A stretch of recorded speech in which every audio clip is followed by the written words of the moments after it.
Assalamualaikum warahmatullahi wabarakatuh. Perkenalkan, saya Gita Festivanedli.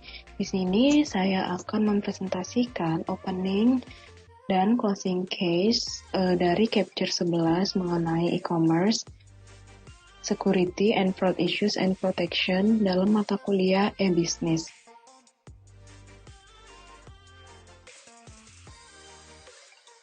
Baiklah, selanjutnya saya akan pertama-tama membahas mengenai opening case dengan judul Kansas Heart Hospital Becomes a Victim to Ransom.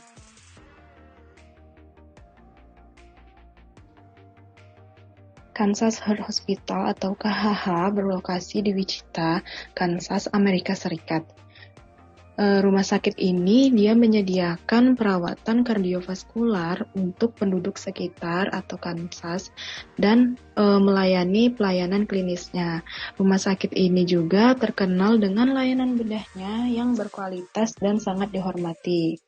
Namun pada tahun 2016, tepatnya bulan Mei, KHH merupakan salah satu dari lebih dari 200 korban dalam serangan ransomware dan kasus pemerasan.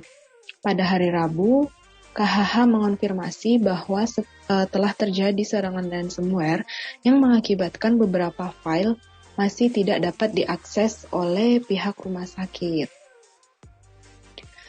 Baiklah, selanjutnya saya akan menjelaskan mengenai apa itu ransomware. Ransomware adalah jenis perangkat lunak berbahaya yang menginfeksi komputer dan membatasi akses pengguna ke sana sampai uang tebusan dibayarkan untuk membukanya. Nah, setelah diamati, varian ransomware ini dia biasanya hacker atau peretas ini mencoba memeras uang dari korban dengan cara menampilkan peringatan di layar. Biasanya, peringatan ini menyatakan bahwa sistem pengguna telah dikunci atau file pengguna telah dienkripsi. Tentu saja buat kita atau buat orang awam yang tidak mengetahui lebih jauh mengenai ransom, ini akan mengikuti perintah di komputer. Pengguna diberitahu bahwa kecuali uang tebusan dibayarkan, akses tidak akan dipulihkan. Tebusan yang diminta dari hacker ini bervariasi ya. Bisa jadi sampai dari $200 sampai $400. Tergantung dari hacker atau peretasnya. Dan harus dibayarkan dalam bentuk uang virtual atau biasa yang dikenal dengan Bitcoin. Selanjutnya, ransomware ini sudah mewabah di industri rumah sakit. Tidak hanya di industri rumah sakit sebenarnya, namun mayoritas itu adalah di rumah sakit. Terdapat juga di perbankan, di retail, sehingga industri-industri itu harus mengamankan data dan teknologi informasinya secara optimal. Ransomware merupakan tentu saja tindakan yang tidak benar. Peretas atau hacker meminta tebusan sederhana, cukup di mana banyak organisasi hanya membayarnya untuk membuat masalah hilang atau datanya kembali ke kita atau kembali ke korban. Rumah sakit adalah target serangan yang umum karena rumah sakit itu dia mempunyai data yang sensitif, berisi alamat, NIK, pekerjaan, nomor HP, dan lain sebagainya. Jika peretas berhasil, rumah sakit biasanya membayar uang tebusan. Namun, ada beberapa rumah sakit yang membayar tebusan itu dia hanya sebagian saja, bahkan sedikit. Semisal, hacker meminta $200,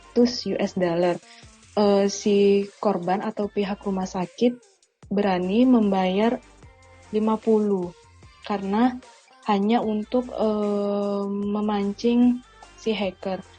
Tentu saja sebaliknya pihak rumah sakit akan langsung segera melawan si hacker agar masalah tersebut teratasi.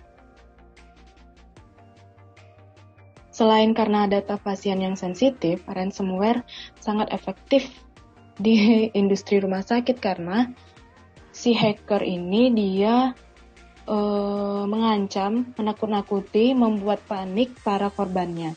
Sehingga menyebabkan korban mengklik tautan atau membayar uang tebusan dan sistem pengguna dapat terinfeksi malware tambahan. Ransomware menampilkan pesan mengintimidasi yang mirip dengan kata-kata yang di bawah ini. Yang pertama, komputer Anda telah terinfeksi virus.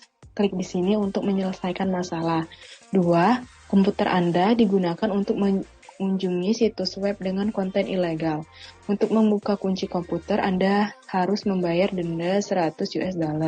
Semua file di komputer Anda telah dienkripsi. Anda harus membayar uang tebusan ini dalam waktu 72 jam untuk mendapatkan kembali akses ke data Anda. Nah, 3 contoh berikut merupakan modus yang dilakukan oleh hacker agar pihak rumah sakit membayar tebusan. KHH menyadari ancaman ransomware yang terjadi dan tentu saja si KHH memiliki rencana menyoroti kenyataan bahwa banyak rumah sakit tidak benar-benar tahu bagaimana mereka akan menanggapi serangan setelah itu terjadi. Rumah sakit segera mengaktifkan sistem pertahanan yang telah direncanakan sebelumnya, di mana rumah sakit atau maksud saya peretas mengenkripsi data dalam file dan sistem pertahanan mampu meminimalkan kerusakan yang dapat dilakukan oleh agen malware terenkripsi. Nah, berikut yang saya jelaskan selanjutnya adalah bagaimana si hacker ini dia memancing korbannya.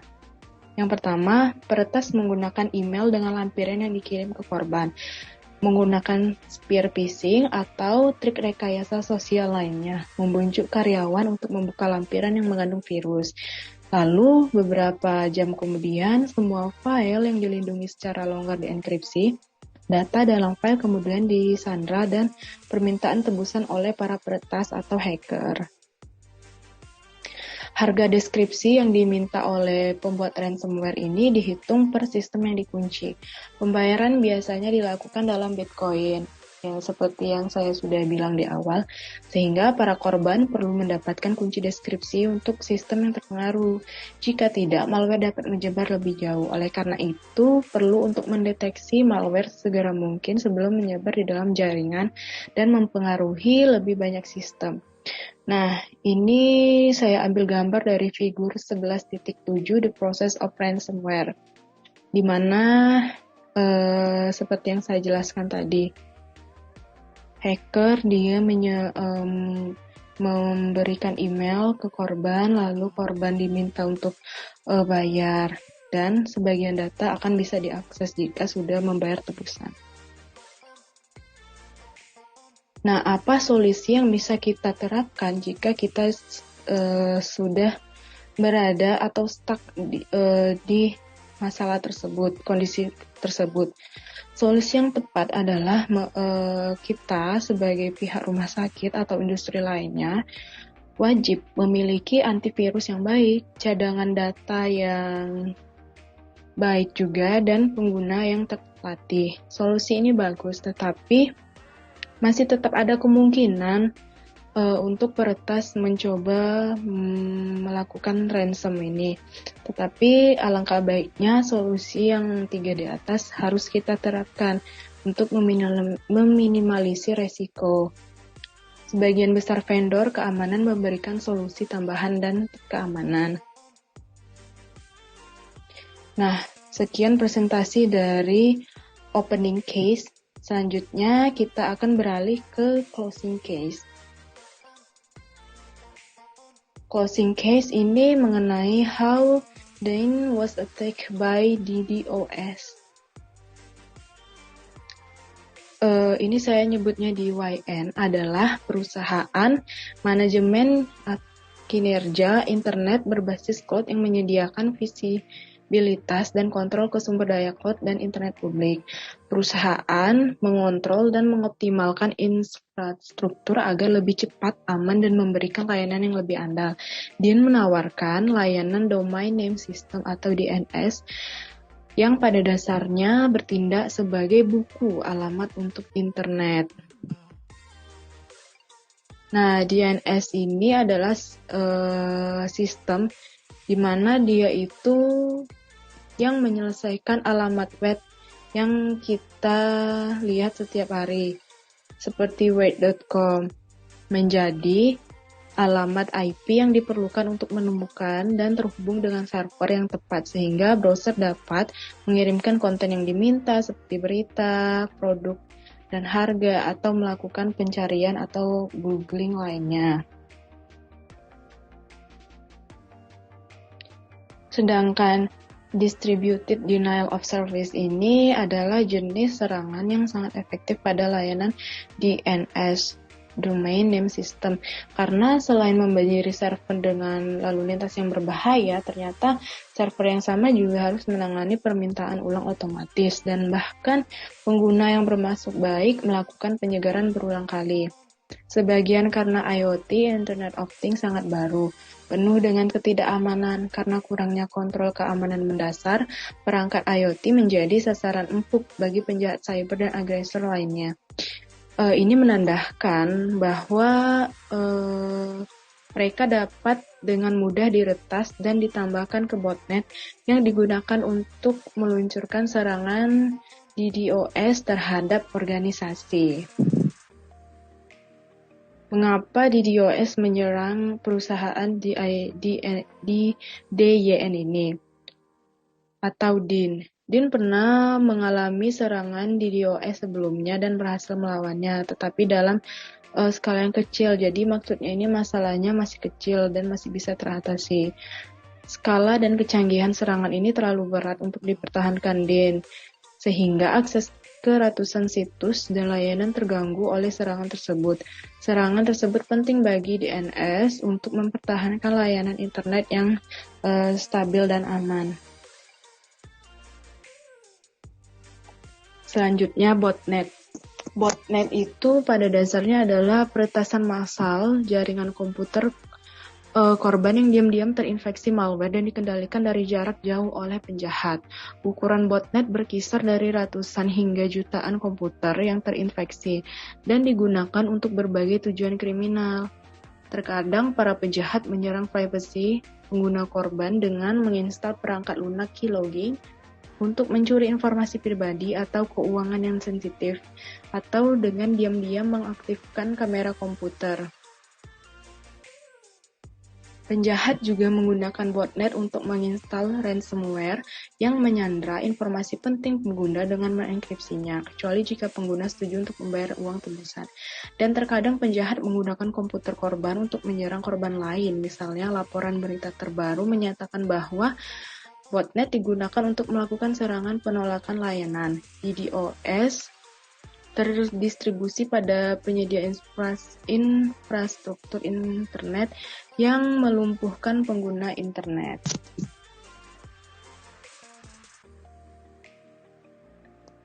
Tentu saja perlindungan diperlukan karena tidak ada kontak tatap muka antara pembeli dan penjual. Ada kemungkinan besar penipuan, tidak ada batasan hukum yang memadai, dan isu-isu baru dan penipuan muncul terus-menerus. Beberapa organisasi swasta dan publik berusaha memberikan perlindungan yang diperlukan untuk membangun kepercayaan yang penting bagi keberhasilan e-commerce yang tersebar luas. Yang perlu diperhatikan adalah kontrak elektronik atau termaksud tanda tangan digital, kontrol perjudian, dan pajak apa yang harus dibayarkan kepada siapa dalam transaksi antar negara bagian, intranegara bagian, dan internasional. Sehingga negara mulai memungut pajak penjualan atas transaksi internet. Mungkin itu saja yang bisa saya sampaikan mengenai opening dan closing case. Jika teman-teman ada pertanyaan, kita bisa diskusikan di kelas. Lebih dan kurang saya mohon maaf. Assalamualaikum warahmatullahi wabarakatuh.